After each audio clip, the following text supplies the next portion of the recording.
we all know that India is currently facing one of its worst water crises in a decade. Of 91 reservoirs nationwide, they have only 29% of water left in them. Thousands of villages all over Maharashtra are also facing one of its worst crises in a decade. They're depending solely on water coming in from tankers, donations and charities. South India, in fact, is worst off. Reservoir levels over there are almost at 20%. But you know what? This is happening the world over.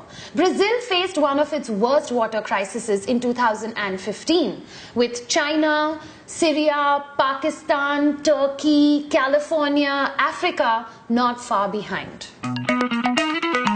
Basically, there's water everywhere, but not a drop to drink. This is how much fresh water actually exists. Of all the Earth's water, 97.5% is salt water and 2.5% is fresh. Of that 2.5%, 70% is locked in glaciers, 30% is in the ground, and that leaves only under 1%, like 0.007% that is readily accessible for human use. 0.007%. How do you even divide that amongst a world population of 7 billion people?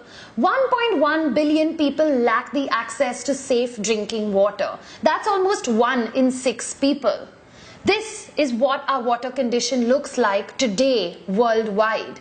And this is what our water condition will look like in 2025. How did we even get here? How did something that is supposed to be a basic human right become so scarce? There's a number of factors that have contributed to this. There's environmental factors like floods, global warming, drought. Then of course there's the man-made factors where the demand is way more than the supply. Countries like India and China, which are obviously at the forefront of this current water condition that we are suffering from.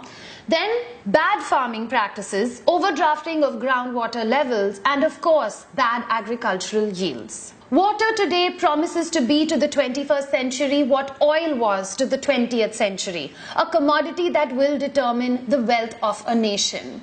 When there is a crisis, two types of people emerge. You have your problem solvers and you have the people that take advantage of that current situation. And that's where privatization comes in. But how can that be, right? How can you almost privatize something that is supposed to be a basic human right to all? A man can survive months without food, but he cannot go even beyond 5 to 7 days without water. In fact, in 2010, the United Nations passed this huge glorified resolution where they said, the United Nations recognizes the right to safe and clean drinking water and sanitation as a human right, something that is essential for the full enjoyment of life and all human rights. But unfortunately, today we're in this situation where as the demand grows, the infrastructure for water crumbles and ultimately the world is running out of water. Now, many people out there believe that the cash-strapped governments can be helped by these angel investors, people that will come in and put their own private money. But not everyone believes that such kind of partnerships will actually improve the access of water to those that need it the most, the poor. Market distortions will kick in and they will ultimately deprive the needy of one of life's most critical resources. In fact, we already have the Indian version of something like this. It's called the water mafia. What we take for granted, something that is free-flowing from our taps, people in the slums actually pay for 1 hour of water every day, 2,000 rupees a month. Water tanker mafias today are selling 9,500 liters of water for almost 3,500 to anywhere up to 9,000 rupees per trip. Where do you think their water is coming from? Our municipal cooperation pipes. In fact, California also has another sophisticated version of this. It's called a water bank, where big companies are buying water. But wait a minute, I just told you that California doesn't have any water.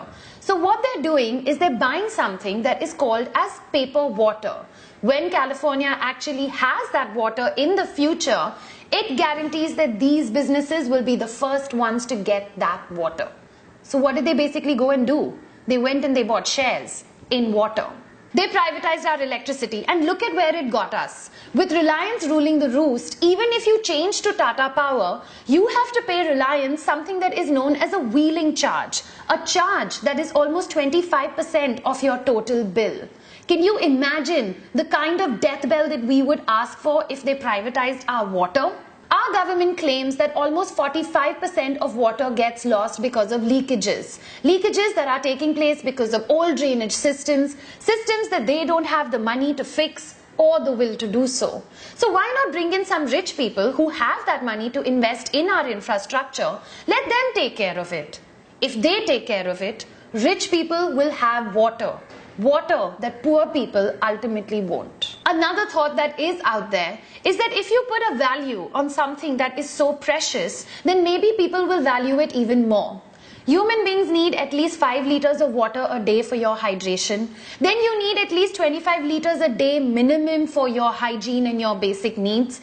That's a hell of a lot of water and a lot of people that we have here in India.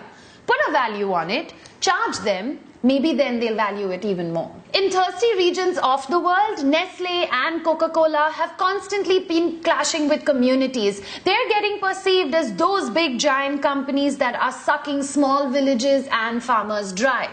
Now, they did it in the village of Bhatti in Pakistan. They did it in Kerala. They did it in a number of villages all over India and the world.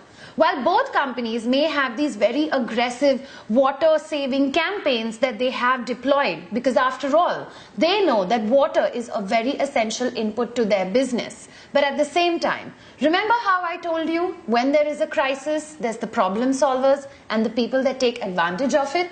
Check this out. In the city of Sacramento, which was in the 4th year of its worst drought, Nestle was taking Sacramento's water and selling it back to its citizens at a profit. On March 16, 2016, the city of Sacramento has turned around and sued Nestle. Big companies around the world today are buying groundwater reservoirs. And in fact, if you're sitting on a freshwater body, then guess what? You're sitting on a future gold mine. Big companies, they don't care about the environment. They don't care about human rights. All that they care about is profit. In fact, even the CEO of Nestle turned around and said this: water is not a human right. It needs to be privatized. Think about it. Aquafina belongs to Pepsi, Kinley belongs to Coca-Cola, and today you will spend anywhere between 12 to 20 rupees for a liter of water. Why is it that Americans are coming onto our soil, taking our water, filtering it and selling it back to you? If you read the label carefully, it doesn't even say mineral water. It says packaged drinking water. What happened to that good old water bottle that your mother used to pack and give to you when you left for school? Why can't we take water from home every time that we step out? As a country, can you even imagine the amount of plastic that we are generating? So now that you have all this information, what you can do is that you can help by sharing this video. Try and bring about an awareness of what is actually going on. Yes, water will be the next gold. I'm releasing this video very close to like the end of May, and the monsoons are around the corner. We just might have one of the heaviest rainfalls that we've ever seen in the last 5 years. There might be floods, but that will not help increase the groundwater levels. One good monsoon will not solve this problem. The problem still persists. And if this problem persists, then slowly the world will get divided into 2 halves. The water haves and the have-nots. There will be the winners, Canada, Alaska, America, and there will be the losers, India, China, Syria, Turkey. These will be people that will be different from the oil conflict of the 20th century. But what you will have is that a divide will take place. A divide where you will have those people that can afford to have these resources of water, and all these people that will be left fighting over these limited resources of water. Ultimately, we all will go to war. If you've seen the Oscar-winning movie The Big Short, the lead character, Michael Burry, he was the one that actually predicted the Wall Street meltdown that would take place 5 years before it actually took place. Today, that man has left gambling in all stock markets and he is invested heavily in water.